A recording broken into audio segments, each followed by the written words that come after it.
Mechanics, for an observant bunch, you really have no idea what's going on in the service drive, do you?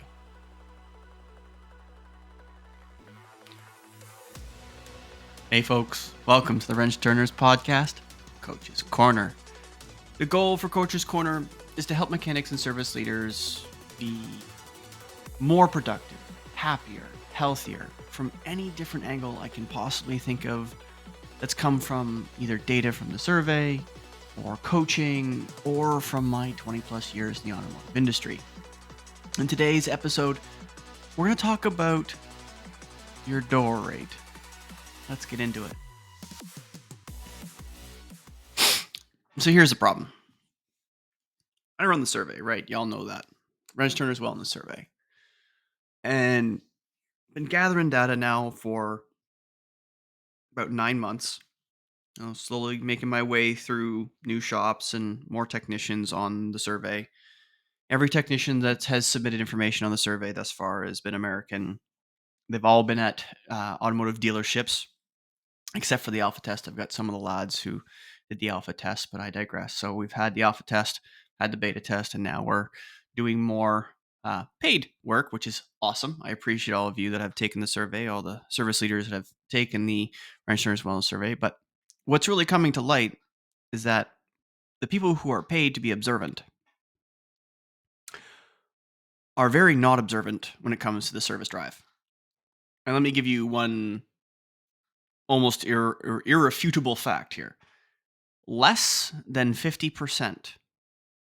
Let me say that number again. Less than 50% of technicians who submit information on the Wrench Turners Wellness Survey know what your door rate is. Let me say that again. Less than 50% of the technicians in the dealerships that I have submitted information on the survey, less than 50% of those technicians know what the door rate is.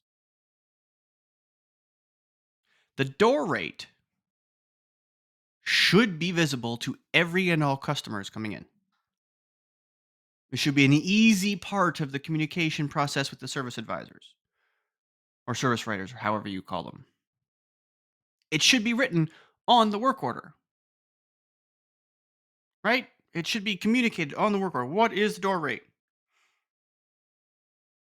Okay. Now, yes, menus change that door rate. Menus modify those, but you can communicate that. However, you still have a standardized door rate. If your technicians don't know what that is, your technicians are your biggest, freest, and I say freest because there's all other people that communicate too, but your biggest, freest marketing tool, service leaders. If your biggest, freest marketing tool doesn't know what your door rate is, what else don't they know about the business? Long pause for effect here. They need to know what the door rate is.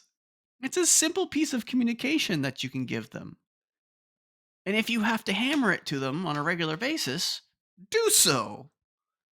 Because the last thing any service leader wants to deal with is an irate customer that comes into the service drive after a free piece of marketing from a technician who's told them that the door rate is $120 an hour when in fact your door rate's $175. They haven't even entered the shop yet. They haven't they can drive into the service drive and be irate as soon as the work order is written and the service advisor is going through all of the information and doing their notes and doing their walk around, and it happens to come up the door rate's $175, but the technician during an engagement during some barbecue party on the weekend where a friend of a friend of a friend asked a mechanic for some help, and the mechanic said, yeah, why don't you come by the shop on Monday? Come to the service drive and we'll get you written up and, get you looked after. How often? Every mechanic on the planet knows that as soon as they say they're a mechanic, in a gathering of people that they don't immediately know, someone is going to come up to them with my car does this. My car makes a funny noise when it rains. If I turn left really sharply going over a bump, it makes a thunk. What does that mean? Every mechanic knows that. That's why we, for the most part, try to say we're not mechanics or refrain from saying what we do for a living when we are at gatherings of people that we don't know. Because inevitably, we spend the rest of the night talking about somebody's problems with their car for free. Now, if they are a great mechanic, and this one might have very well been, say, come to the shop and pay come to the shop and go to the service drive and get a work order written. The up and up, the upstanding, great team player technician who's not doing stuff on the side, who's not going to his buddy's shop and doing stuff on the side. The girl who's saying, come to the shop. If they don't know the door rate and you have an irate customer because of it, that's a problem. Service leaders, that's you problem. And on the other side of that, mechanics, listening to me. Folks, if you don't know what the door rate is, don't assume.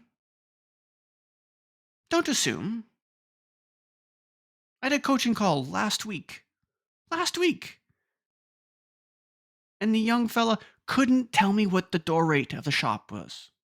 He'd been there for 3 months.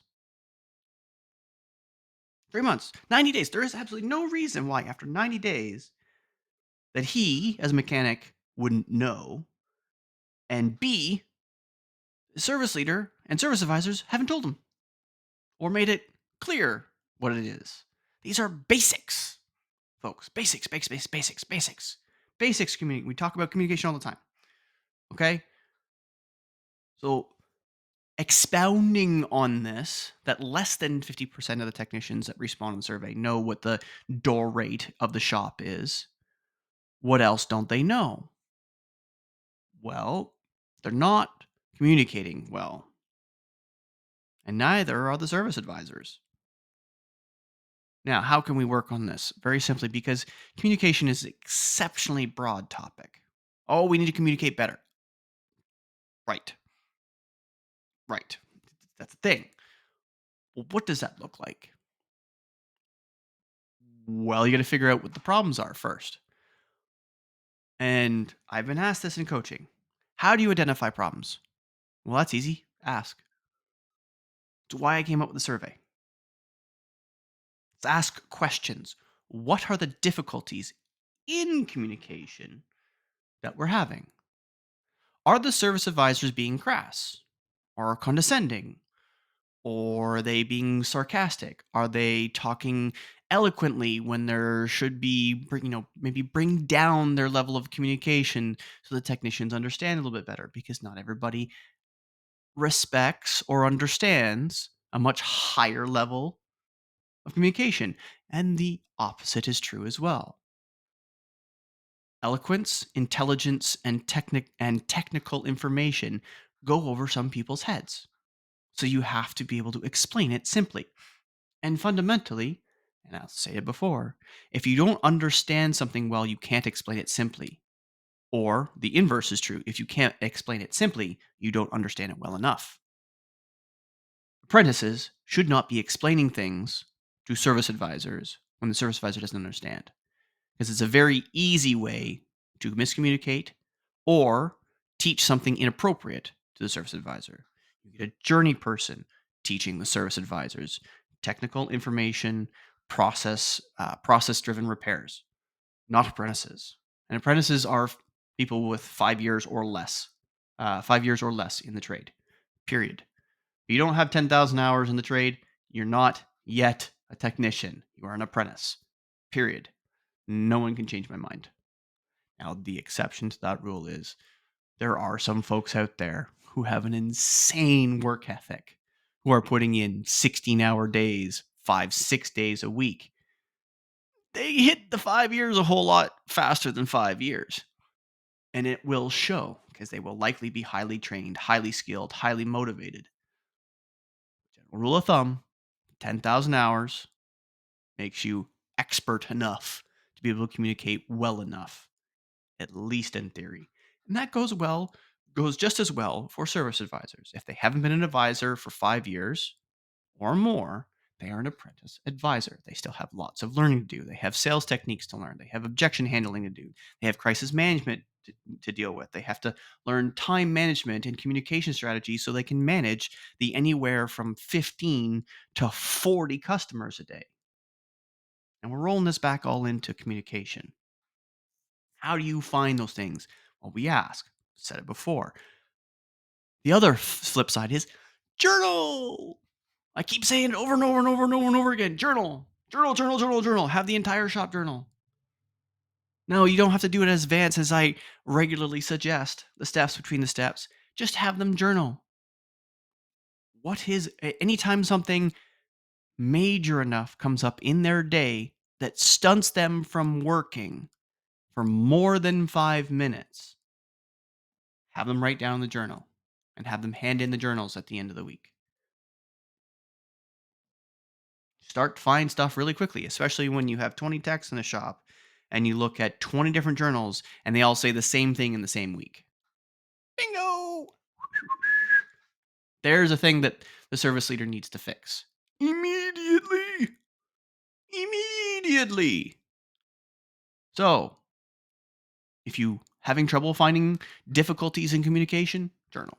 If you're not finding difficulties in communication and it are things like technicians or service advisors are being condescending, there are ways to fix that. One, in all likelihood, it's not the entire technician team that is being condescending. It is not likely the entire service advisor team that is likely being condescending. There is likely one individual somewhere in one of the two teams that is the root of all of the condescension or the arrogance or the insecurity or. There is likely one person, maybe two or three, depending on the size of the shop, but likely one. And if you are a service leader or a technician and you know exactly who that person is, that person needs to go. Service leaders and mechanics, we do not have the luxury of time to deal with toxic individuals. I hear very many very successful people in the world saying, hire slow, fire fast. Here's another person saying, hire slow, fire fast. You can train, you can coach. Yes, that costs a lot of money and it costs a lot of time. You can do that for people who need skill sets. You cannot train attitude. You cannot coach attitude. You can give them carrot. You can give them stick. Most people with an attitude absolutely want the stick because they just want to come for it. Now, flip side is true. If you have somebody that's being condescending and doesn't know that they're being condescending, that's a completely different issue. That's professional help. It's quite possible they, much like me, have difficulty gauging emotion, have difficulty communicating to other human beings. That's why these talking heady videos just kind of come a whole lot easier for me because I'm just talking to a camera, or even though I'm kind of potentially talking to a whole lot of you out there. But this works also on the shop floor. If you're trying to find difficulties in communication, it's likely stemming from one person. Have a good, long, hard think about who that person might be. And ask yourself, even if they produce a lot, what would happen to the team if that toxic individual wasn't around, causing the poor communication? Would the morale lift? Positive communication would lift, and now you'd have proper communication, or at least exceptionally elevated communication? Have a think on that. So, one little tidbit that should highlight whether your shop is communicating well between the service drive and the technicians is, do the technicians know what the door rate is? If you do a quote unquote snap shop meeting in the center of the shop floor and you get all the technicians all around in a circle and you ask each one individually, what is the door rate? And only a handful actually know what the actual door rate is, That's a pretty good indicator of whether they're communicating well with the service drive. S- Also, itemize whether you, as a service leader, are communicating well with the technicians. Because if you don't know that right off the top of your head, you should know whether you should know as a service leader that they know the door rate, amongst a multitude of other things.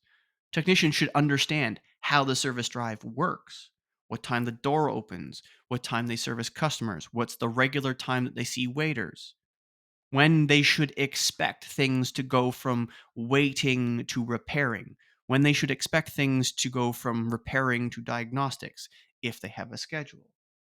They should know these things. They should be part of that process, because anytime that they are a part of that process, they are technicians. We are problem solvers. We are literal fixers. The more complicated, the more challenging the speed bump is in the road for a service leader, the more likely you are going to be successful overcoming it when you use your 20, 30, 40 fixers to help you fix it. So try to come full circle. If your technicians don't know what your door rate is, think about all of the other things that they also don't know that's hurting your business.